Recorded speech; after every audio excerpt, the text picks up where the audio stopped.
सगळी जी दैवत बाकीची आहेत त्या सगळ्यांच्या हातामध्ये शस्त्र आहेत, कुठलं ना कुठलं शस्त्र आहे. पण विठ्ठलाच्या हातामध्ये एकही शस्त्र नाही. विठ्ठलाला नवस करत नाहीत. जर आपण अभंगांची जी परंपरा पाहिली तर सगळ्या जातीतल्या लोकांनी अभंग केलेले आहे. मुस्लिम समाजातल्या लोकांचे अभंग आपल्याला दिसतात. हे दैवत कुठून आलं की या जाती व्यवस्थाच नव्हती त्यावेळेला हे निर्माण झालेला हा एक हिरो आहे. हे त्या समाजाचा हिरो आहे. दुसरा भाग हा धनगर समाजाचे दैवत बिरदेव विठ्ठल आहे. बिरदेव आणि विठ्ठल जोडी आहे. आता हातला जो विठ्ठल आहे तर राची डेरे म्हणून दुसरे संशोधक त्यांचं म्हणणं की हा बिरदेव विठ्ठल मधला जो विठ्ठल आहे तोच हा विठ्ठल. तर सगळ्या संतांनी आणि ज्ञानेश्वरांनी सुद्धा काय म्हटलेलं आहे की हा विठ्ठल म्हणजे एकमेव अद्वितीय आहे. हा विष्णूचा अवतार नाही. पूर्ण भारताचा विचार केला तर विठ्ठल हे जे प्रतीक आहे, विठ्ठल हे दैवत आहे म्हणून आपण. तर हे दैवत हे कुठल्याही दैवतापेक्षा स्त्री पुरुष दैवत जे बाकीचे आहेत त्यांच्यापेक्षा फारच वेगळं दैवत आहे. याच्यामध्ये आपल्याला असं दिसतं की सगळी जी दैवत बाकीची आहेत त्या सगळ्यांच्या हातामध्ये शस्त्र आहेत, कुठलं ना कुठलं शस्त्र आहे. पण विठ्ठलाच्या हातामध्ये एकही शस्त्र नाही. असलं तर काठी आणि घोंगडं हे त्यांच्या विठ्ठलाच्या मूर्तीचं एक वैशिष्ट्य आहे. आणि काठी घोंगडं हे गुराखी समाजातल्या फिरत्या समाजाचं वैशिष्ट्य आहे. आज सुद्धा जे काही मेंढपाळ आहेत, गुराखी समाज जमाती आहेत त्यांच्याकडं काठी आणि घोंगडीसारखं कुठलंही बाकीचं असेल, महाराष्ट्रामध्ये घोंगडी अशा पद्धतीचं एक प्रतीक असतेच प्रत्यक्षात त्यांच्या वापरामध्ये. शस्त्र नसलेली देवता संपूर्ण भारतीय उपखंडामध्ये आपल्याला दुसरी सापडणार नाही. तर याचं कारण काय हा प्रश्न आहे. दुसरा असा आहे की विठ्ठलाला नवस करत नाहीत. ज्या लाखोंच्या संख्येने ज्यावेळेला आषाढी कार्तिकीला लोक जातात त्यावेळेला बरेचसे लोक कळसाचं दर्शन घेऊन सुद्धा परत येतात. म्हणजे काही लाख परत येतात. त्या प्रत्यक्ष मूर्तीचं दर्शन घेतलंच पाहिजे असं काही परिस्थिती विठ्ठलाच्या बाबतीमध्ये नाही. त्यानंतर मग जर आपण त्यांच्या विठ्ठलाच्या संबंधित जो वारकरी संप्रदाय आहे त्या वारकरी संप्रदायाचं जरी आपण स्वरूप पाहिलं तर पुरुष संतांच्या इतक्या स्त्री संत त्यामध्ये आहेत. आणि हे सगळेच आहेत ते लिहायला न येणारे आहेत. अशी परिस्थिती आहे. जे लिहायला वाचायला न येणाऱ्या लोकांनी तोंडी हे सगळं केलेलं आहे, रचलेलं आहे. आणि त्यानंतर लेखनिकांनी हे सगळं लिहून काढलेलं आहे. मग गाथा असेल किंवा कुठलीही गाथा असेल किंवा काय, ज्ञानेश्वरी जर सोडली तर बाकीच्यांचं लिखाण हे दुसऱ्यांनी केलेलं आहे. त्यांनी स्वतःनी केलेला असा उल्लेख कुठेही नाही. मग अगदी वेगळ्या थरातले लोक आहेत, सर्व जातीतले लोक आहेत, ज्यांना ज्ञान घेण्याची परवानगीच नव्हती, ज्ञान सांगण्याची परवानगी नव्हती. अशा अस्पृश्य जातींच्या पासून, मध्यम जातींच्या पासून ते कुणबी जातीच्या पर्यंत ही जर आपण अभंगांची जी परंपरा पाहिली तर सगळ्या जातीतल्या लोकांनी अभंग केलेले आहेत. मुस्लिम समाजातल्या लोकांचे अभंग आपल्याला दिसतात इथे. त्यामुळे त्याचा परिणाम असा आहे की आजही आणि पूर्वी सुद्धा मुस्लिम समाजाची दिंडी ही पूर्वी होती, आजही मुस्लिम समाजाची दिंडी आहे. बौद्धांचं म्हणणं त्यानंतर बाबासाहेबांची मांडण्यामध्ये ते होतं. त्यामुळं बौद्ध समाजाची ही दिंडी आता सुद्धा निघते. ती जरा दिंडी म्हणतात असं नाही. आणि सर्व जाती धर्माचे आणि स्त्रिया तर फार मोठ्या संख्येने त्यामध्ये जातात आणि अभंग म्हणणाऱ्या गावोगावी स्त्रिया आहेत. अशी आज परिस्थिती आहे.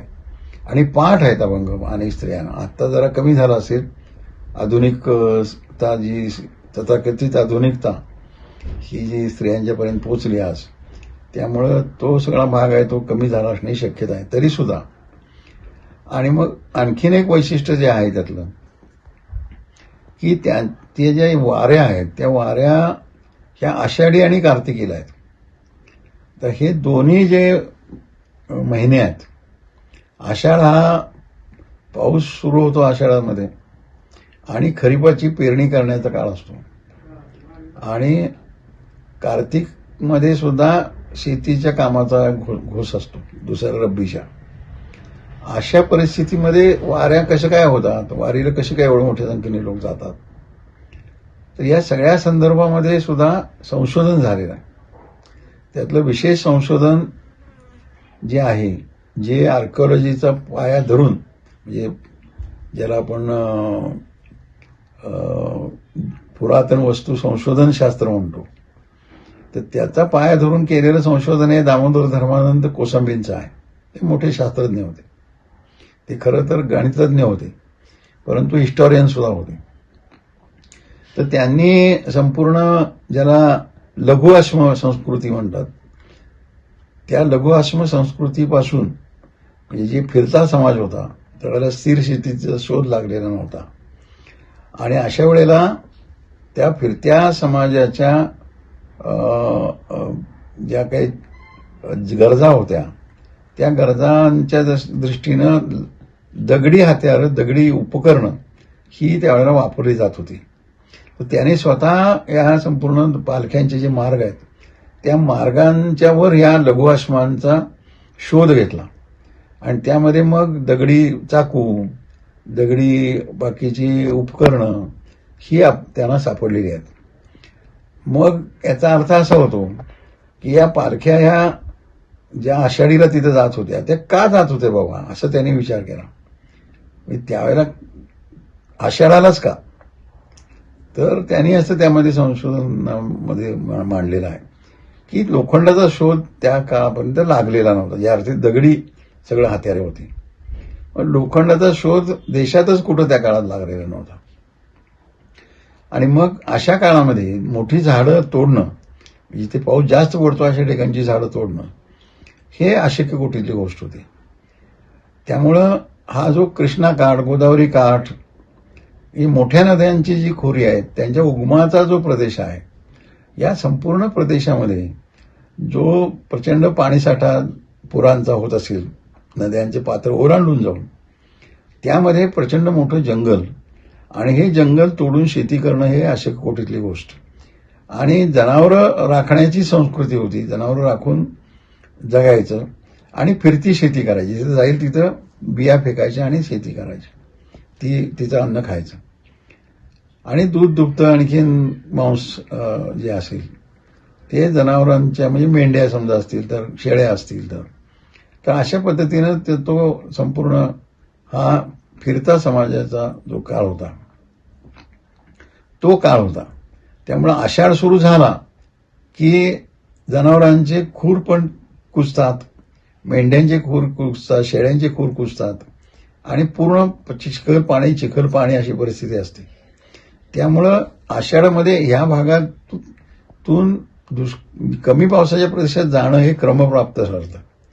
मग त्यामुळे सगळ्या अशा भागातले, जी महाराष्ट्रभरातले आणि कर्नाटकातले लोक, हे सातमाळ म्हणून जो भाग आहे, म्हणजे आत्ताचा जो सोलापूर जिल्हा आहे, आत्ताचा जो सोलापूर जिल्ह्याला लागून असलेला सांगली जिल्ह्याचा भाग आहे, पुणे जिल्ह्याचा भाग आहे,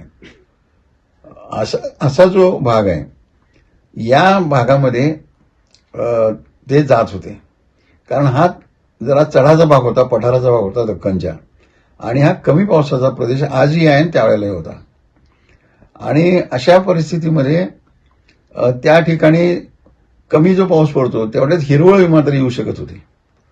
म्हणून मग अशा वेळेला पावसाचा, आषाढाचा पाऊस सुरू झाला की इथून त्या त्या नदीच्या काठावरून निघायचं, म्हणजे कुठेही महाराष्ट्रामध्ये असेल, कर्नाटकात असेल, आणि पंढरपूरच्या त्या पठारावर जायचं, म्हणजे पंढरपूर आणि तो परिसर संपूर्ण. आणि मग तिथं जात होते ते ही लघुअश्म कुठंपर्यंत सापडलेले आहेत, तर वाखरीला जिथं आता पालख्या जमतात पंढरपूरजवळ, त्या वाखरीच्या माळावर आता पालख्या जमतात, त्याला पालखी तळ म्हणतात. तिथंपर्यंत हे लघुअश्म सापडलेले आहेत, पंढरपूरपर्यंत नाही. मग त्या वाखरीच्या त्या जागेवर ते जमत असले पाहिजेत, आणि तिथून मग वेगवेगळ्या ग्रुप्सनं हे त्या संपूर्ण सातमाळ भागामध्ये पसरून जात होते, आणि कार्तिकीपर्यंत ते पुन्हा तिथे येत होते. कारण त्या कार्तिकीपर्यंत काय व्हायचं, तर तिथले गवत हे संपून जायचं, जास्त गवत नसायचंच, आणि उन्हाळा कडक असायचा, आणि गवत खायला असे कोरटं गवत खायला अशक्य व्हायचं. म्हणून मग त्यावेळेला मात्र इकडं पूर ओसरलेला असायचा, त्यावेळेला मात्र इकडं थंडगार असायचं, म्हणजे गवत वगैरे जास्त असायचं, हिरवगार असायचं, आणि त्यामुळे इकडं लोक यायचे. आजही आपण जर बघितलं तर धनगर समाज जो आहे, हा समाज आजही पावसाळ्याच्या काळामध्ये मोठ्या नद्यांच्या काठाला जातो.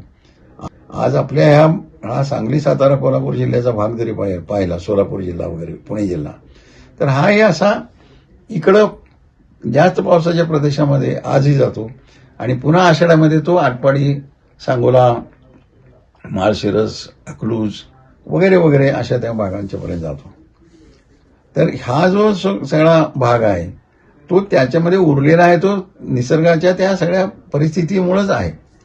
आणि म्हणजे मग हे दैवत कुठून आलं, की या जाती व्यवस्थाच नव्हती, त्यावेळेला हे निर्माण झालेला हा एक हिरो आहे, त्या समाजाचा हिरो आहे. आणि त्याच्यामध्ये आपल्याला असं दिसेल की तो एक मनुष्य आहे की ज्याला त्यांनी त्या समाजाच्या धारणेसाठी, त्या समाजासाठी पुढाकार घेणाऱ्यांच्यापैकी ती व्यक्ती त्यावेळेला असली पाहिजे. आणि अशा व्यक्तीकडं शस्त्र असण्याचा प्रश्न नव्हता. तो काही राजेशाही नव्हती, जाती व्यवस्था नव्हती, आणि संपत्ती जमा करण्याचा नसला काही प्रश्न येऊ शकत नव्हता, वरकडच होत नव्हतं तयार. आणि म्हणून मग विठ्ठल जे आहे, त्याच विठ्ठलाच्या हातामध्ये शस्त्र नाही अशी परिस्थिती आपल्याला दिसते. आणि त्याचमुळं सर्व जाती धर्माचे लोक जातात, कारण ते पूर्वी जाती नसण्याच्या काळातली परंपरा असल्यामुळं, आणि आज ते त्या जाती व्यवस्थेत कोंबले गेलेले आहेत. पण त्यानंतर बौद्ध धम्म आला. बुद्ध धम्म आल्यानंतर ही सगळी माणसं बौद्ध होती. ह्याचाही पुरावे आज आहेत की भारतभर बौद्धच होती माणसं. 1900 म्हणजे महाराष्ट्र आणि दक्षिण भारत जर घेतला आपल्याला, तरी संपूर्ण 6व्या-7व्या शतकापर्यंत हिंदू आणखीन ब्राह्मणी धर्माचा संपूर्ण काही मागून सुद्धा इकडं आपल्याला कुठल्याही आर्किओलॉजिकल, कुठल्याही ऐतिहासिक पुराव्यावरून दिसत नाही. आणि मग ही परंपरा पुढे जी आहे, म्हणूनच बाबासाहेबांना जे वाटलं की हे बौद्ध परंपरेतलंच एक व्यक्ती आहे, त्याचं कारण ते आहे, हे आपण लक्षात घेतलं पाहिजे. आणि मग जैन मंडळी सुद्धा म्हणतात, म्हणजे जर तुम्ही विठ्ठलाची स्वयंभू मूर्ती पाहिली, म्हणजे कपडे बाहेरून घातलेले नाहीत, असं ज्यावेळेला विठ्ठलाच्या मूर्तीचा फोटो आहे, जे माझ्या घरी आहे, त्याचा फोटो तू काढून घेऊ शकतोस, तर त्या फोटोमध्ये संपूर्ण आपल्याला असं दिसेल की ज्याला वस्त्रहीनता दिसते आपल्याला, आणि वस्त्र असलंच तरी ते दिसत नाही वस्त्र. म्हणजे संपूर्ण दिगंबर जैन साधू जसे असतात तसंच ती मूर्ती आहे असं आपल्याला दिसेल. ती मूर्ती बाजारात तिथे मिळत होती पूर्वीच्या काळामध्ये, आता काही बहुतेक ठेवत नाहीत की काय, असं मला मध्ये काहीतरी दिसलं. पण ती माझ्याकडे आहे आणि अनेक लोकांच्याकडे ती मूर्ती आहे. आणि आत्ताची मूर्ती तशीच तीच आहे, तीच मूर्ती, वेगळी मूर्ती नाही. किंवा अशा सगळ्यावरून आता हे एक भाग झाला. दुसरा भाग हा धनगर समाजाचे दैवत बिरदेव विठ्ठल आहे. बिरदेव आणि विठ्ठल जोडी आहे. आता हातला जो विठ्ठल आहे, तर राची ढेरे म्हणून दुसरे संशोधक आहेत, त्यांचं म्हणणं की हा बिरदेव विठ्ठल मधला जो विठ्ठल आहे तोच हा विठ्ठल आहे. आणि रुक्मिणी म्हणजे ते रुक्मिणी असं नव्हे. कोणी कुठली रुक्मिणी? श्रीकृष्ण रुक्मिणी. तर ती पदुबाई म्हणून जी त्याची बायको ती रुसून गेलेली होती, इथेही ती रुसूनच इथं आलेली होती. आणि आजही पंढरपूरच्या दैवत संभारामध्ये तो जो सगळा एरिया आहे त्यामध्ये ते ठिकाण तसं पदुबाईचं आहे तिथे. आणि त्यामुळे ते असं म्हणतात की हे बरोबरच आहे ना, की हे ती स्टोरी आहे, ती स्टोरी इकडे लागू आहे. ती कथा जी आहे, ती बिरदेव विठ्ठल आणि पदुबाईची कथा आहे, ती इथे लागू पडते. आणि मग जर संत वाङ्मयामध्ये पाहिलं तर संत वाङ्मय काय म्हणतं, सगळे ज्ञानेश्वरांच्यापासून ज्ञानेश्वरांचं जरा थोडा वेगळं स्वरूप जरी असलं ज्ञानेश्वरीचं, ज्ञानेश्वरी थोडीशी गीतेचं हे असल्यामुळे त्यामुळं त्यामध्ये मग वर्णाश्रम धर्माचा उल्लेख येतो. परंतु तसं म्हणायला गेलं तर सर्वांची समता असली पाहिजे हाही विचार त्यामध्ये आहे. पण अशा हे जर सोडलं तर सगळ्या संतांनी आणि ज्ञानेश्वरांनी सुद्धा काय म्हटलेलं आहे की हा विठ्ठल म्हणजे एकमेव अद्वितीय आहे, हा विष्णूचा अवतार नाही. विष्णूचा अवतार का नाही आहे? कारण विष्णू सहस्र नावं जी आहेत, 1000 विष्णूची स्टँडर्ड नावं आहेत जी ब्राह्मणी धर्माच्या ह्याच्यामध्ये सांगितली गेलेली आहेत, त्यामध्ये विठ्ठल हे नाव नाही. दुसऱ्या बाजूला विष्णूच्या स्टँडर्ड अप्रूव्ड मूर्ती आहेत, की मूर्ती विठ्ठलाच्या अधिकृत मूर्ती कोणत्या ते त्यांच्या त्या ब्राह्मणी परंपरेमध्ये, तर त्या मूर्तीमध्ये सुद्धा आहे, हे विठ्ठलाची मूर्ती त्यामध्ये नाही. ते सगळ्या शस्त्रधारी वगैरे वेगळ्या मूर्ती आहेत.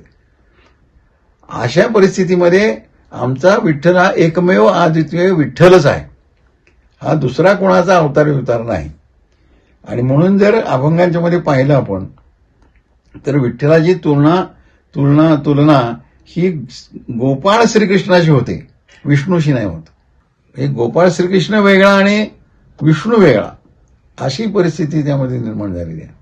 आणि त्यामुळे त्यांनी असं म्हटलं की ते काशीविषयी हे सगळं काय नाही, खरं जे मूळ